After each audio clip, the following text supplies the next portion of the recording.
Desde tiempos que se pierden en la memoria, el monte Shasta ha sido considerado mucho más que una montaña.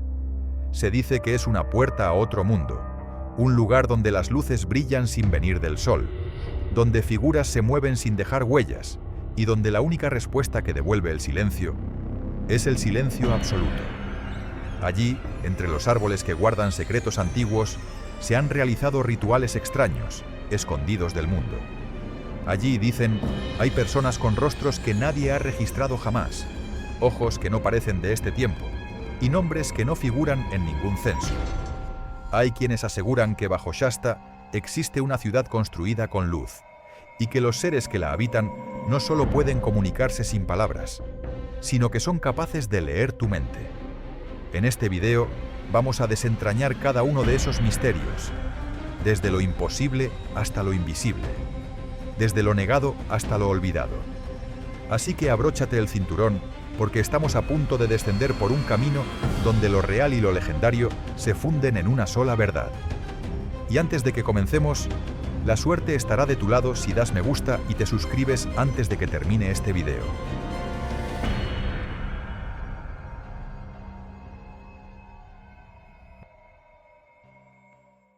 Hay montañas que existen solo como puntos en un mapa. Y luego hay otras. Montañas que no solo dominan el paisaje, sino que cargan con el peso de una mitología entera. El monte Shasta es una de esas raras excepciones. Ubicado en el corazón salvaje del norte de California, este coloso natural no es solo una maravilla geográfica. Es también el epicentro de una de las leyendas más surrealistas jamás contadas en los Estados Unidos. Una leyenda que habla de una ciudad oculta bajo la montaña, habitadas por seres enigmáticos cuya inteligencia, dicen, supera los límites del tiempo y de la mente humana. Los llaman los lemurianos. ¿Quiénes son? ¿De dónde vienen? ¿Y por qué Shasta, y no otro lugar, ha sido durante décadas considerado un santuario sagrado, donde la frontera entre lo real y lo legendario se vuelve peligrosamente delgada? Con una altitud que supera los 4.300 metros, el monte Shasta se alza de forma imponente desde el verde valle que se extiende a sus pies. Pero lo que lo hace único no es solo su tamaño, es el modo en que se eleva solo, sin formar parte de ninguna cadena montañosa. Una torre solitaria. Un pilar mitológico que parece surgido desde las entrañas mismas de la tierra. Y es precisamente esa soledad colosal, sumada a su altura abrumadora, lo que genera una sensación que es difícil de poner en palabras, como si uno estuviera frente a algo que no pertenece del todo a este mundo. No es solo una montaña, es una presencia, una frontera vertical entre la tierra que conocemos y algo que está más allá. Se dice que en los días despejados, el monte Shasta puede verse desde hasta 140 metros de distancia, una presencia que impone, incluso desde lejos. Durante generaciones, su imagen, alta, inmóvil, majestuosa, ha servido de fuente de inspiración, no solo para artistas, poetas o exploradores, sino para todos aquellos que sienten una atracción inexplicable por lo oculto, lo que no se puede ver pero sí intuir, y no es de extrañar. Los pueblos nativos que han vivido a su alrededor, como los Wintu, los Modoc y la tribu Shasta, no solo respetan la montaña, la consideran un lugar sagrado. Creen que Shasta es la morada de espíritus antiguos, de seres ancestrales y de entidades que existen más allá del mundo físico. A lo largo de los siglos, sus historias, transmitidas de boca en boca, han convertido esta montaña en uno de los centros de energía espiritual más importantes de todo Estados Unidos. Para ellos, Shasta no es solo una montaña, es un santuario, un punto de conexión entre lo humano y lo eterno. Sin embargo, entre las incontables historias que rodean al monte Shasta, hay una leyenda que ha trascendido las tradiciones indígenas y se ha filtrado poco a poco en la conciencia colectiva. Es una historia que habla de una ciudad oculta bajo la montaña y de una raza ancestral que posee un tipo de conocimiento que el mundo moderno aún no está preparado para comprender. Y es aquí donde comienza una de las narraciones más fascinantes y enigmáticas jamás contadas: la leyenda de los lemurianos. y la misteriosa ciudad de Telos. Durante siglos, místicos, buscadores espirituales y amantes de lo desconocido han compartido una historia que parece sacada de otro tiempo. Una historia que habla de una civilización gloriosa, perdida bajo las arenas del tiempo y las profundidades del océano. La civilización de Lemuria. A diferencia de Atlántida, que aparece mencionada en antiguos textos griegos, Lemuria surgió más tarde en la historia escrita. Pero su misterio es igual de profundo, o quizá aún mayor. Y según una de las leyendas más extrañas relacionadas con el monte Shasta, cuando Lemuria fue destruida por un evento geológico catastrófico, un pequeño grupo de sobrevivientes logró escapar. Ese éxodo no fue casual, fue descrito como una huida divina, una misión guiada no solo por la necesidad, sino por un propósito superior. Y su destino no fue otro que el corazón del monte Shasta. Eligieron una montaña solitaria en el norte de California. Una montaña aislada, imponente, envuelta en silencio. Allí, en las profundidades del monte Shasta, los supervivientes de Lemuria erigieron un nuevo refugio. Una ciudad secreta, invisible para los ojos del mundo exterior. La llamaron Telos, un nombre que, según algunos, significa comunión con el espíritu. Un santuario subterráneo donde la antigua sabiduría de Lemuria no solo fue preservada, sino que continuó evolucionando. Telos no es solo una ciudad oculta, es, para muchos, el último vestigio vivo de una civilización perdida. Y quizás el primer paso hacia algo que aún no comprendemos. Esta ciudad, según las historias transmitidas de generación en generación, no era solo un lugar para vivir. Telos se convirtió en un símbolo, un faro de conocimiento adelantado a su tiempo, un espacio donde la sabiduría, la armonía y la tecnología espiritual se entrelazaban como parte de una misma conciencia. Los lemurianos, tal como fueron descritos, no eran como nosotros. Se hablaba de seres de estatura imponente, con una altura que fácilmente alcanzaba los 2 metros o más. Piel blanca y luminosa, como si emitieran su propia luz. Cabellos densos, brillantes, llenos de vitalidad, y una presencia tan elegante y serena, que muchos los describían como si no pertenecieran a este mundo. Sus cuellos largos y delicados solían estar adornados con collares incrustados de gemas, objetos que parecían más ceremoniales que decorativos, y que les conferían un aura casi divina. Vestían con túnicas blancas que caían hasta el suelo, suaves como el aire, fluidas como si cada movimiento estuviera coreografiado por algo más allá del cuerpo.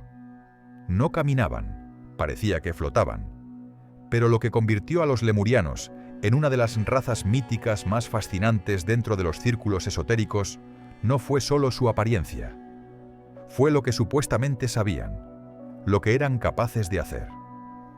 Las historias que los rodean no dejan lugar a dudas.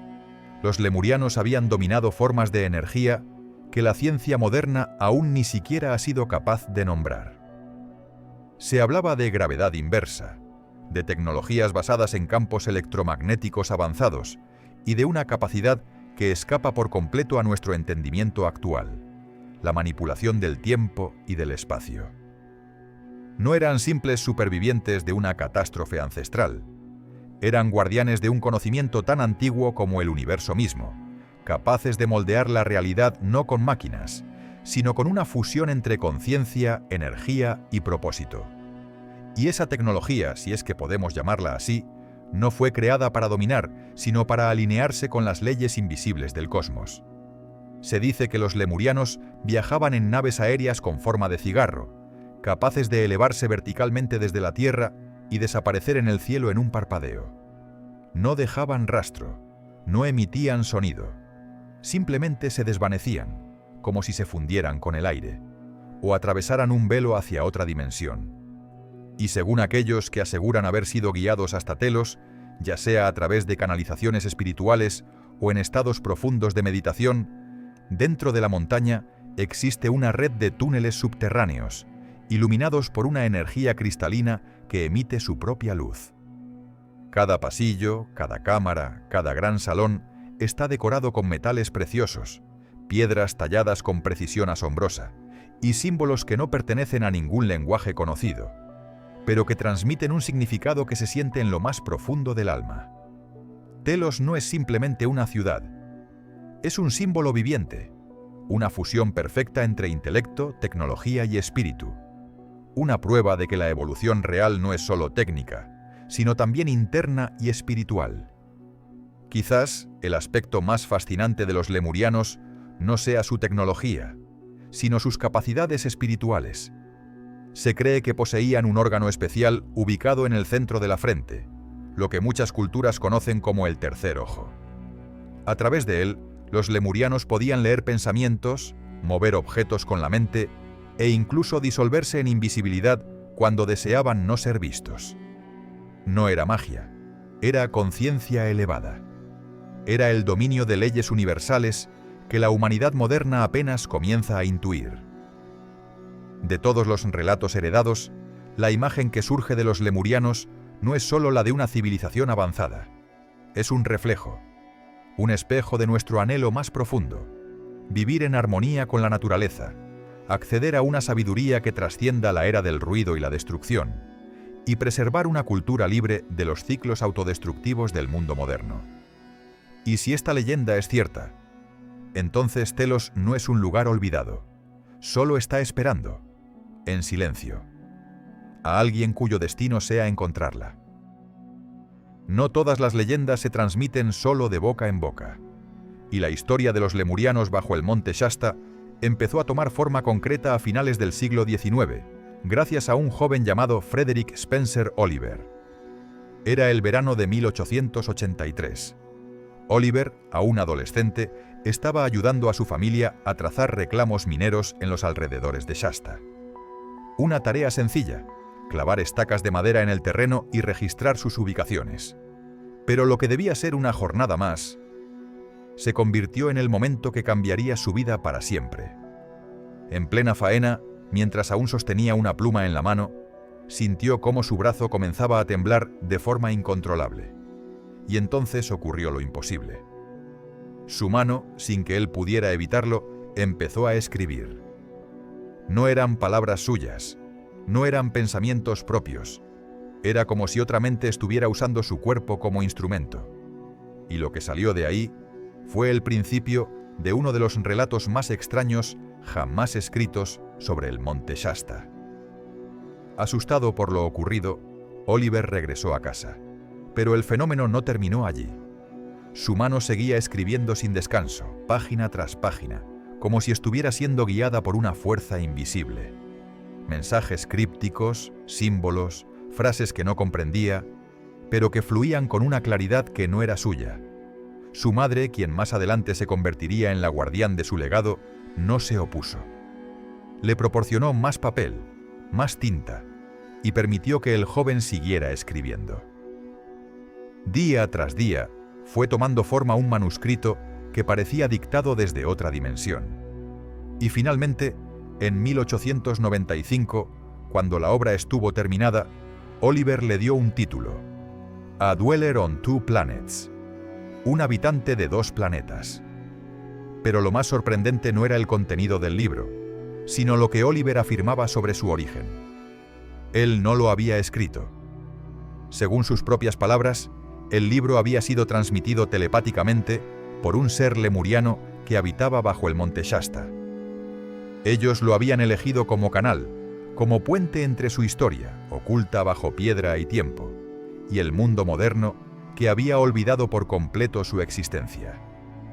Lo que Oliver describió fue un caso de escritura automática, un fenómeno raro dentro del ocultismo, en el que una conciencia externa se manifiesta a través del cuerpo humano. Y así surgió uno de los testimonios más enigmáticos de todos los tiempos sobre los lemurianos. No como mito oral, sino como palabra escrita desde lo invisible. El libro A Dweller on Two Planets describe con una precisión inquietante la ciudad de Telos. No como un mito, sino como un lugar real, palpable, detallado. Oliver escribió sobre pasillos iluminados por luz cristalina artificial, de puertas que se deslizaban suavemente dentro de muros de piedra, como si la tecnología y la arquitectura hubieran alcanzado un estado de perfección imposible. Describía habitaciones revestidas en oro y plata, y alfombras tan suaves que caminar sobre ellas era como pisar la luz misma.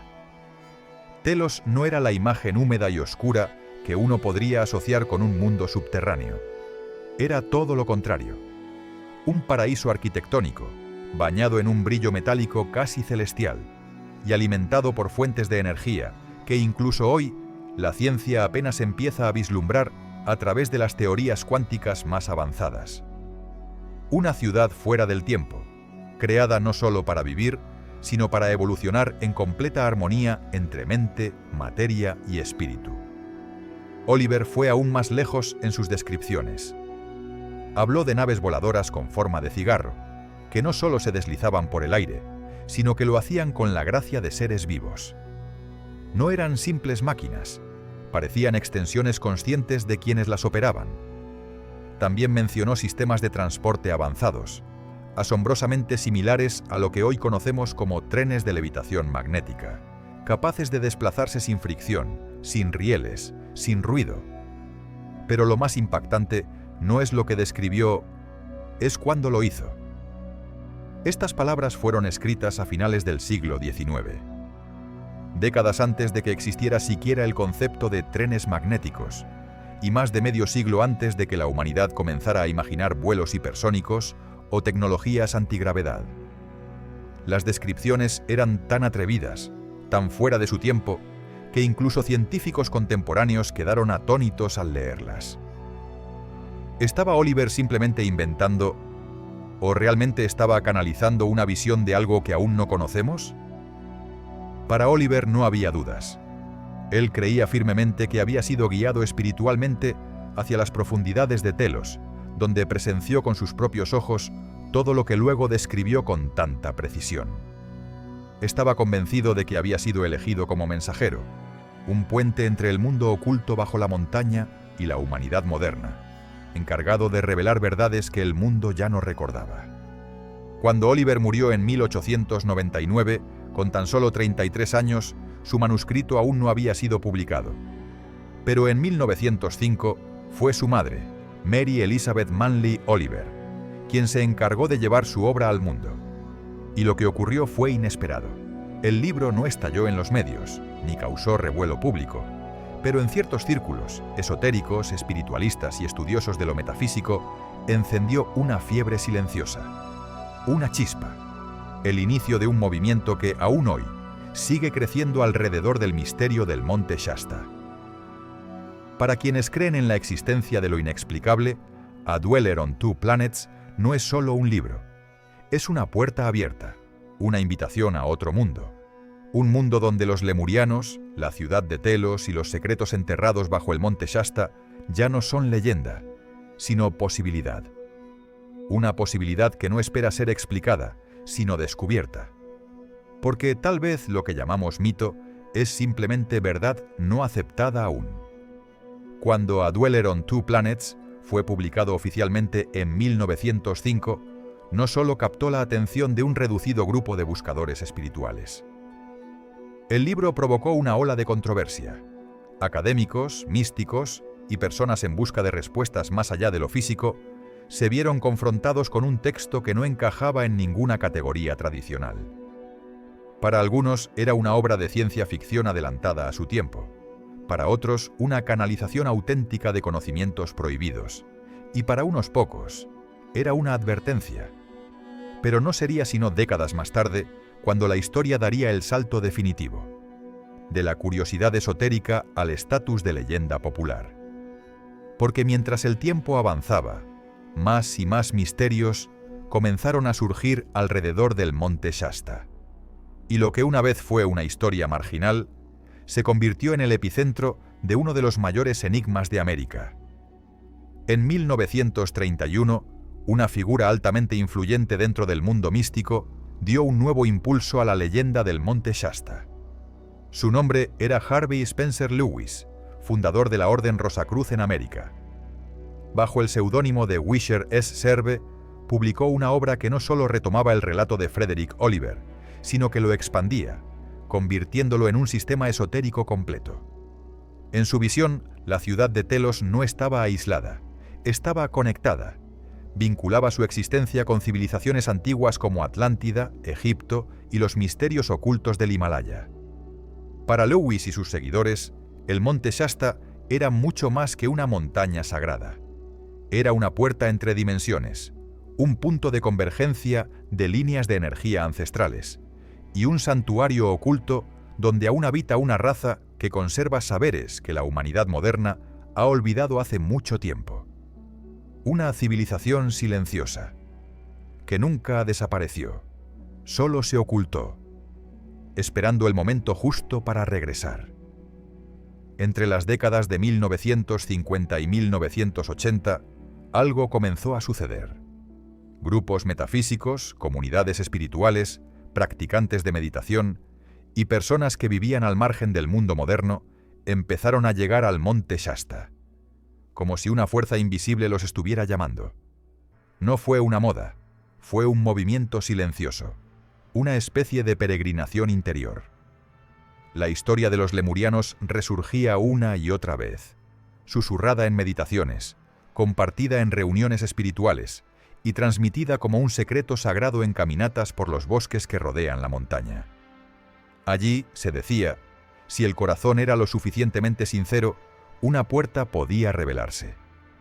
No una puerta física, sino una entrada sutil, oculta entre planos, una frontera entre lo visible y lo invisible, entre el mundo que creemos conocer y la ciudad que nunca dejó de existir. Muchos de los que se aventuraron en los bosques del monte Shasta aseguraron haber tenido encuentros imposibles de olvidar. Hablaban de seres altos, envueltos en túnicas blancas, que se movían entre los árboles con una gracia tan sobrenatural que parecía que ni siquiera el tiempo podía tocarlos.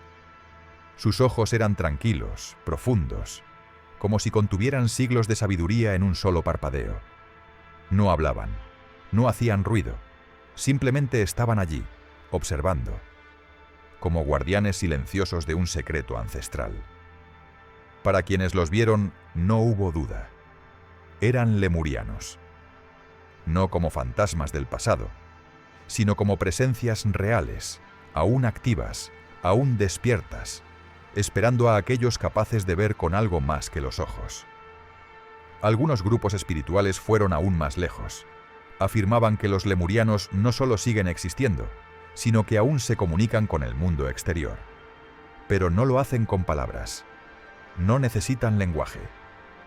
Según estos relatos, su forma de comunicación es mental, a través de ondas cerebrales, intuición profunda o sueños tan vívidos, tan intensos, que desafían cualquier lógica. Algunos aseguran haber sido sanados mientras meditaban en silencio a los pies del monte Shasta. Otros dicen haber sido guiados por seres de luz, presencias que los llevaron sin hablar por senderos que no existen en ningún mapa. Y hay quienes afirman haber asistido a reuniones secretas, realizadas en cavernas iluminadas por cristales, donde los lemurianos les revelaban capítulos olvidados de la historia humana, conocimientos perdidos que nunca llegaron a los libros, pero que siguen vivos en la memoria de quienes custodian lo invisible. Por supuesto, en un mundo moderno anclado en la lógica y en la ciencia, historias como estas suelen ser descartadas como fantasía, demasiado inverosímiles, demasiado místicas, demasiado incómodas. Pero tal vez es precisamente esa ausencia de confirmación clara, esa falta de pruebas tangibles, lo que ha hecho que el monte Shasta resulte aún más fascinante. Porque mientras más escapa a nuestra comprensión, más fuerte se vuelve el llamado. Es como si este lugar, aislado, silente, poderoso, guardara algo que no está destinado a probarse, sino a sentirse, algo que no se revela ante los ojos, sino ante el alma que está lista para ver. Una de las cosas más extrañas de las leyendas antiguas es que rara vez se quedan atrapadas entre las páginas de un libro. Tienden a resurgir, no a través de validaciones científicas, sino mediante presencias recurrentes, hechos que desafían cualquier explicación lógica. Y en el monte Shasta, este tipo de historias ocurren con una frecuencia inquietante. Una de las primeras y más notables fue registrada de forma oficial, no en un foro esotérico ni en un relato anónimo, sino en el periódico Los Angeles Times, en su edición del 22 de mayo de 1932. Un medio respetado, una fecha concreta y una historia que, una vez más, desdibujaba los límites entre lo real y lo imposible.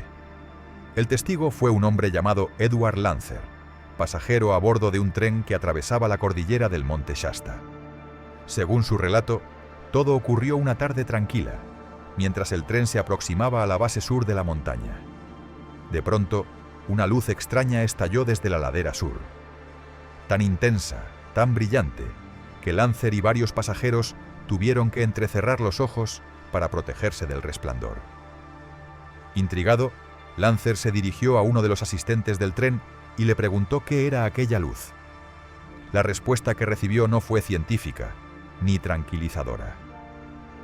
«Lo vio usted mismo», dijo el asistente con naturalidad. «Los lemurianos están realizando su ritual». Una frase dicha con la misma calma que si hablara del clima. Pero para Lancer fue una respuesta que cambió por completo su percepción de la realidad. No era solo una historia antigua, no era un mito olvidado, era algo vivo, presente, activo. Impulsado por una inquietud que no lo abandonaba, Lancer regresó tiempo después al área del Monte Shasta. No como turista, sino como investigador informal, decidido a entender qué había visto realmente.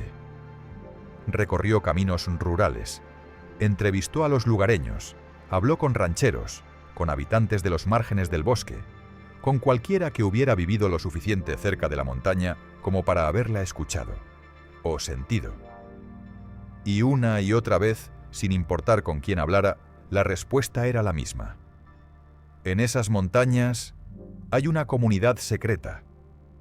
No hablaban con miedo, pero sí con respeto. Como si supieran que allí, en lo profundo, hay algo que no debe ser perturbado. Algo que vive en silencio, lejos de las ciudades, pero lo suficientemente cerca como para hacerse sentir, cuando quiere ser visto. Según los lugareños, los lemurianos no permanecen siempre ocultos. Dicen que, en ocasiones, aparecen brevemente en los pequeños pueblos que rodean el Monte Shasta. Lo hacen con discreción, sin avisos, sin palabras innecesarias. Y cuando lo hacen, suelen adquirir objetos extraños: sal, azufre, grasa de cerdo, artículos que no parecen tener valor en conjunto, pero que para ellos parecen esenciales. Y lo más desconcertante, pagaban con lingotes de oro, no monedas, no billetes, oro puro, en cantidades muy superiores al valor de lo comprado. Cuando se les preguntaba de dónde venían, cuál era su nombre o por qué estaban allí, solo sonreían, asentían con la cabeza y desaparecían, dejando tras de sí miradas perplejas y preguntas sin respuesta. Algunos habitantes fueron aún más lejos. Afirmaban que la luz que Lancer había visto no era un fenómeno aleatorio, sino parte de un antiguo ritual, realizado al amanecer y al atardecer. Un acto sagrado para honrar la tierra perdida de Lemuria, la civilización sumergida bajo los océanos hace milenios. Esa luz, decían, era una ofrenda de gratitud, un tributo a la nueva tierra, el Monte Shasta, refugio sagrado de las almas que sobrevivieron al gran cataclismo.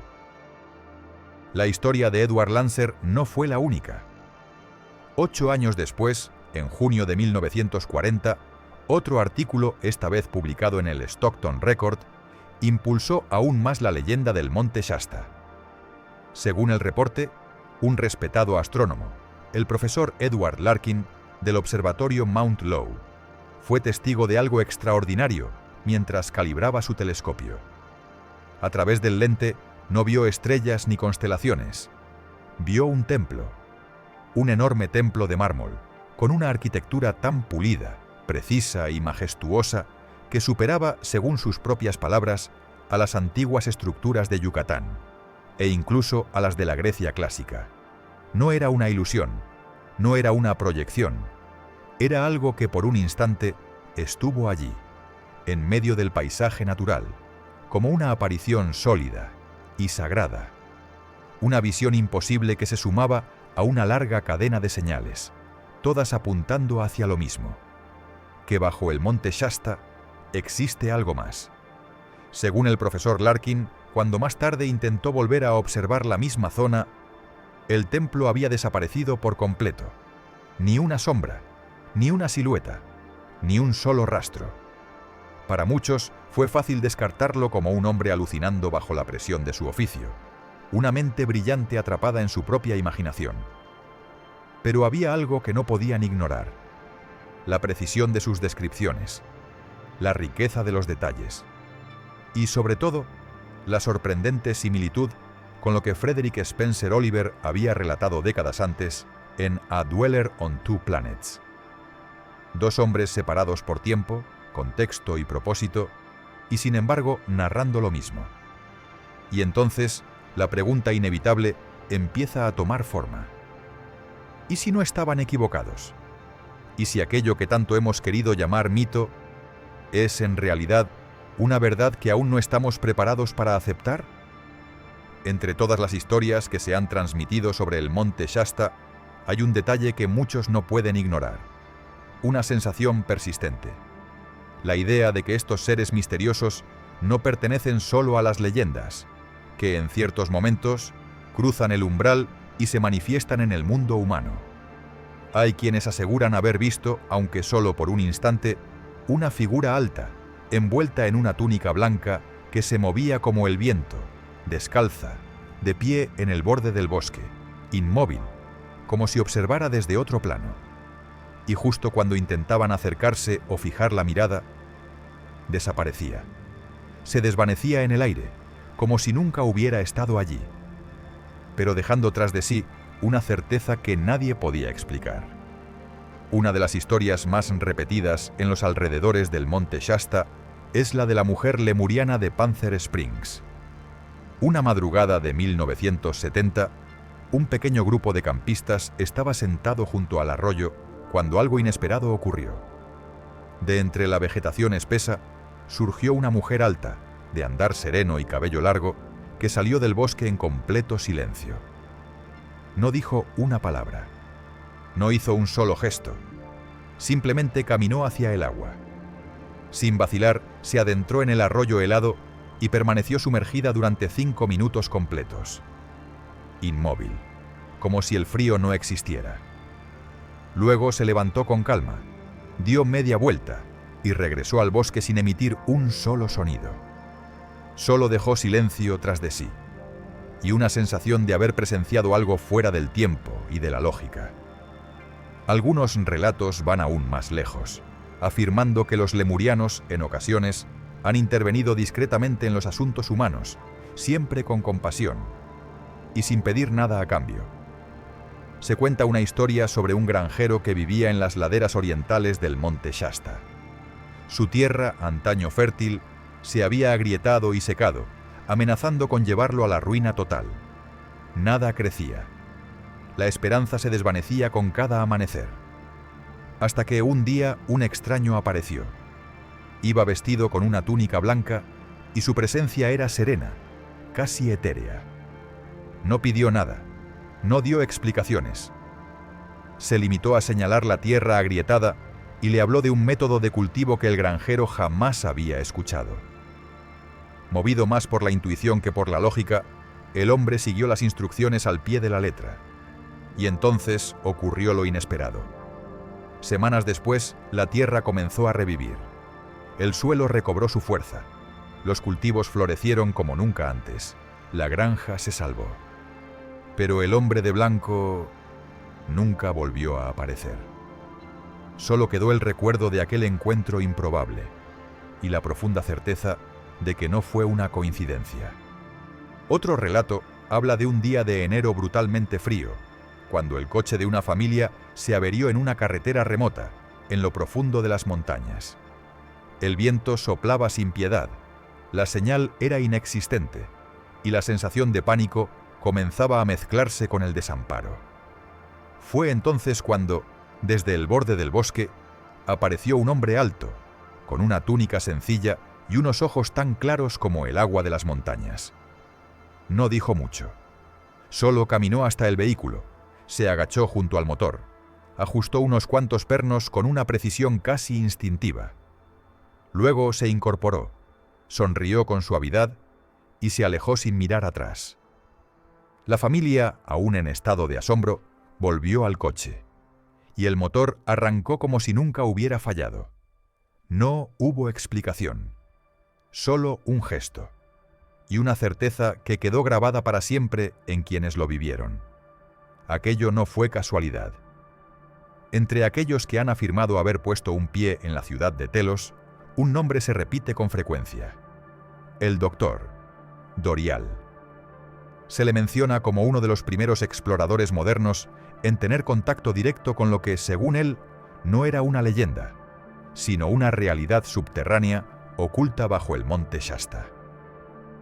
Durante una expedición en lo profundo de la montaña, Dorial relató haber descubierto una caverna de proporciones imposibles, más de 20 metros de largo, casi 10 metros de alto, y totalmente iluminada. Pero no por fuego, ni por antorchas, ni por tecnología humana. La luz venía de lo que describió como un sol artificial, suspendido en el aire, flotando como si obedeciera a leyes físicas desconocidas. El aire, según su testimonio, no era frío ni húmedo, era perfecto, como si cada molécula vibrara suavemente contra la piel, transmitiendo una energía invisible, sutil, pero claramente perceptible. No era una cueva, era algo más, un espacio vivo, diseñado por una civilización que comprendía no solo la materia, sino la armonía entre luz, energía y conciencia. A lo largo de las paredes de aquella caverna, el doctor Dorial observó losas de piedra meticulosamente talladas, cubiertas de símbolos extraños, códigos que no pertenecían a ningún alfabeto conocido. Cristales, incrustados en la roca, parecían brillar desde dentro, no reflejaban luz. La generaban, como si contuvieran una fuente de energía viva. Dorial no encontró a nadie allí, ni un solo ser visible. Pero aún así, nunca se sintió solo. Decía que algo, o alguien, lo observaba, no con hostilidad, sino con una presencia vigilante, inteligente. Como si hubiera sido autorizado a entrar, pero con la clara advertencia de que no debía permanecer demasiado tiempo. Había cruzado un umbral, y aunque regresó al mundo exterior con vida, una parte de él jamás volvió a salir de esa caverna.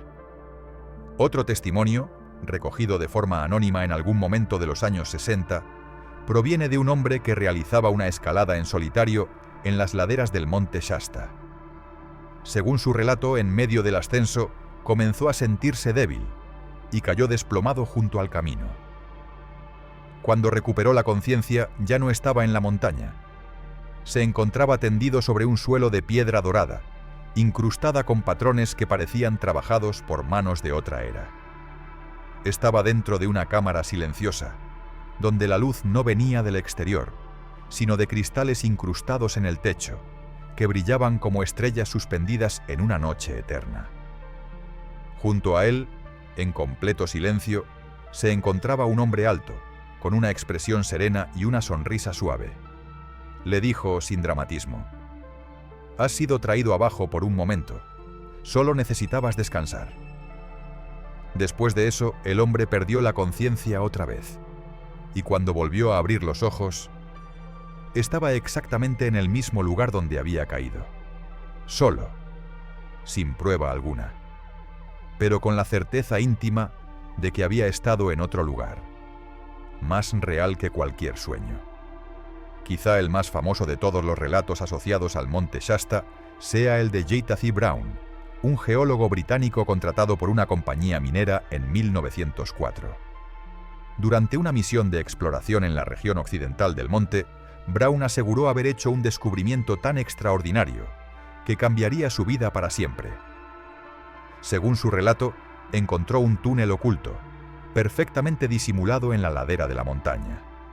Ese túnel conducía a lo que describió como un extenso laberinto subterráneo, un entramado de pasajes que se extendía por kilómetros, hasta desembocar en salas colosales.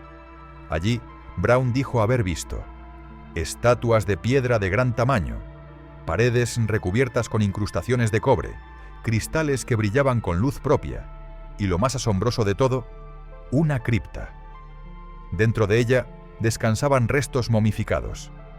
No eran humanos comunes. Estas figuras medían entre 1,80 y casi 3 metros de altura, y muchas de ellas estaban vestidas con atuendos ceremoniales de oro y bronce, totalmente distintos a cualquier cultura prehistórica documentada en América. Para Brown no cabía duda.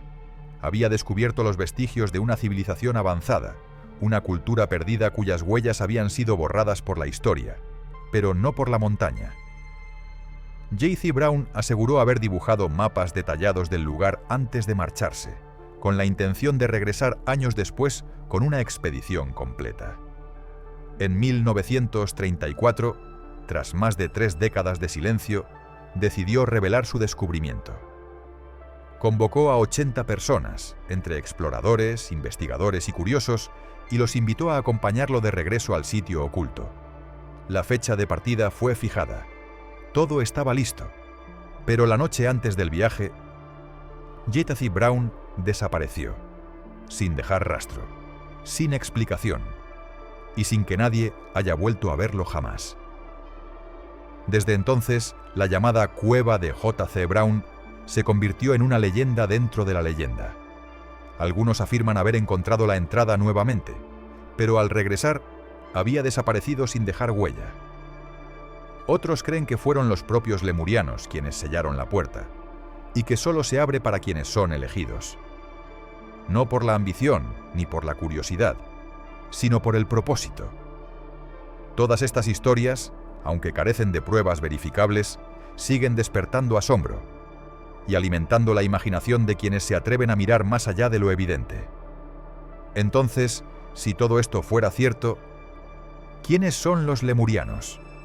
¿Podrían ser los últimos vestigios de un continente perdido, una civilización que en su momento fue más brillante y avanzada que cualquier cosa que hayamos conocido, y que hoy continúa existiendo en secreto, bajo tierra, lejos del ruido del mundo moderno?